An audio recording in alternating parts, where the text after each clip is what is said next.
কি কি ভাবছো না এরকম লাইটিং কোথায় যাচ্ছি আমি? আরে দাঁড়াও সবটা বলবো। ফার্স্টে যদি বলে দিই তাহলে ইন্টারেস্টটা চলে যাবে। তার আগে বলো তো বাপু, কে কটা ড্রেস কিনেছো? আমার সাথে এখনো কিছুই হয়নি। আরে না জোক করলাম, আমার আবার কিছু হবে না। মা দুর্গা আসছে বলে কথা, আর আমি কেনাকাটা করবো না এটা তো হতেই পারে। এনিওয়ে, দিনটি ছিল মহালয়ার। আমাদের হুট করে প্ল্যান হয় আমরা একটু যাব প্যান্ডেল হপিং করতে। তো দুজন মিলে টুকটুক করে বেরিয়ে পড়লাম, আর পৌঁছে গেলাম কোথায়? বুঝতে পারছো?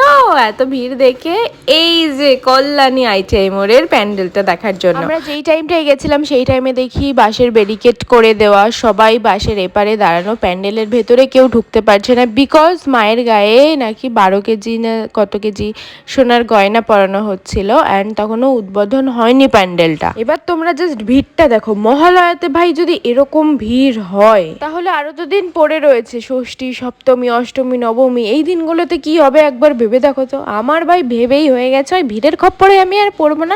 যদি কখনো ইচ্ছা হয় রাত্রে গিয়ে ঠাকুরটা দর্শন করে আসবো, তাছাড়া প্যান্ডেল তো আমার দেখা হয়ে গেছে।